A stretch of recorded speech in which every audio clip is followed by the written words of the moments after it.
Do you ever feel like getting your child to open up about how they're feeling is like trying to crack some kind of secret code? If so, you're not alone. And that's why in today's video, we are going to dive in to 5 really simple yet powerful tools and things that you can do to help your child open up and talk about what's going on for them.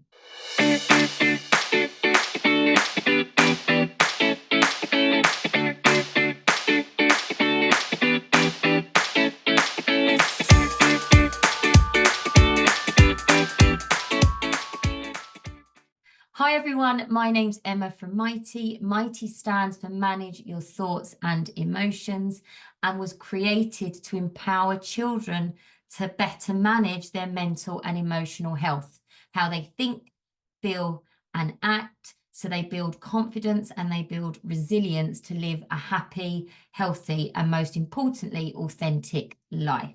It's crucial for us parents to understand the importance of open communication when it comes to mental and emotional health. Encouraging children to express the way they're feeling helps them manage their thoughts and their emotions. It teaches them how to self-regulate their bodies and it builds personal resilience. Open communication also prevents the build-up of unspoken anxieties and lays a foundation of trust and support. So today we are going to cover 5 essential tools and things that you can do that help promote open communication with your child. Number 1 is active listening. Number 2 is open-ended questions. Number 3 is creating a safe space. Number 4 is emotional validation. And number 5 is using I statements. Let's dive in. So tool number 1, active listening. Well, what is active listening? I don't know if you've ever been in a conversation with somebody and they're communicating with you, they're talking to you, but in your mind, you're thinking and relating it to an experience that you've had, and you feel the need to want to jump in and respond. Active listening is not doing that and really being fully present and listening to what the other person is having to say, really trying to see things from their perspective and understand things from their point of view. When we're actively listening, it really builds connection. It demonstrates trust. And when we're having these kind of conversations with our child, it really shows our children that we understand how they're feeling and what it is that they're going through. There's 4 steps to practice active listening. Step 1 is to give your full attention. Really try and be present when you're having that open communication, when you're having a conversation with your child. The second step is to reflect back on what it is that they're saying. We sometimes call this paraphrasing. So if your child says something, you can repeat back what they've said. And this is a great way for the child to really think about it and hear what's going on inside their head being reflected back at them by somebody else. The third step is to clarify. If you're not sure about what they're saying or you don't quite understand, ask a question. And the 4th step is to emphasize.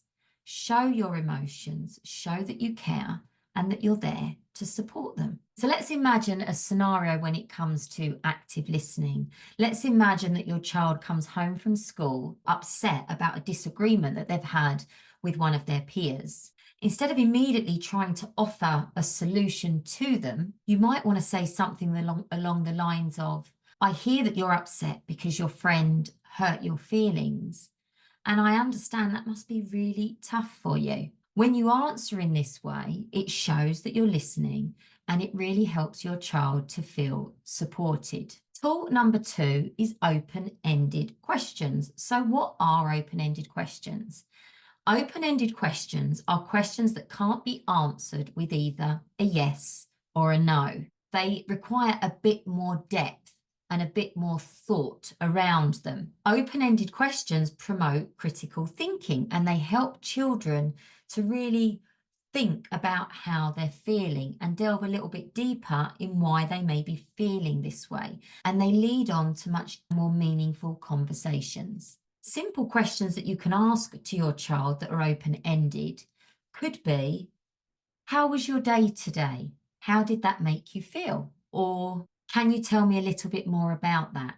You can see from this style of question that it encourages a child to open up a bit more and talk more about what's been going on for them. Tool number 3 is creating a safe space. So what is a safe space? Well, quite simply, it's just creating an environment where your child feels comfortable and able to talk about their thoughts and their feelings.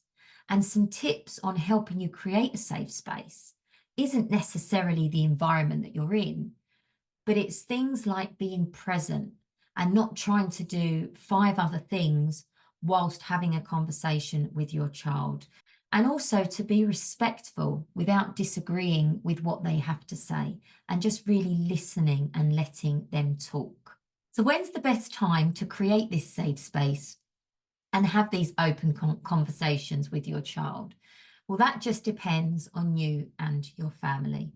Some children feel more comfortable before going to bed of an evening when they're sat in bed with mum or dad before going off to sleep.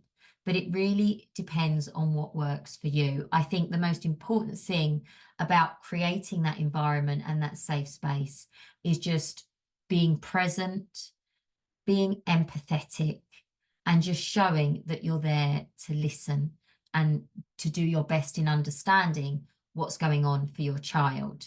So tool number 4 is emotional validation. And this just really means you accepting and acknowledging your child's feelings without any judgment. And it shows them that their emotions are real and important. So how do you validate your child's feelings? Well, firstly, you acknowledge them and you recognize their feelings. Secondly, you accept them, even if you don't agree with them. And then thirdly, you support them.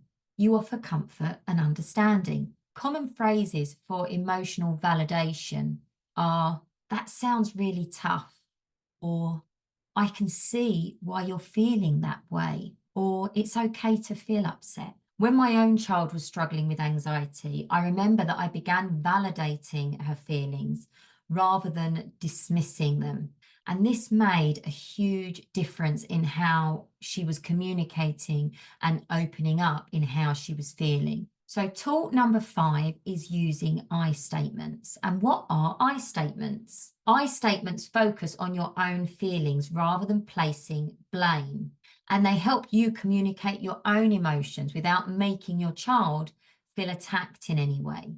I statements are great because they diffuse defensiveness, they promote understanding, and they encourage open dialogue. So an I statement could be, I really care about you, and I get upset when you don't share what's bothering you because I want you to be happy. Or I get worried when I see that you're upset and that you're not talking about it. And you can use I statements with your child, even in calmer moments, to encourage that open communication.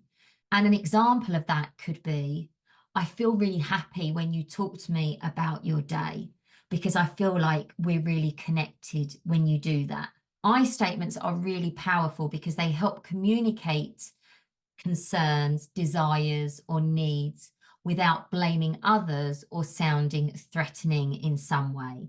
So there you have it, the 5 tools that are going to help promote open communication are 1, active listening, 2, open-ended questions, 3, creating a safe space, 4, emotional validation, and 5, using I statements.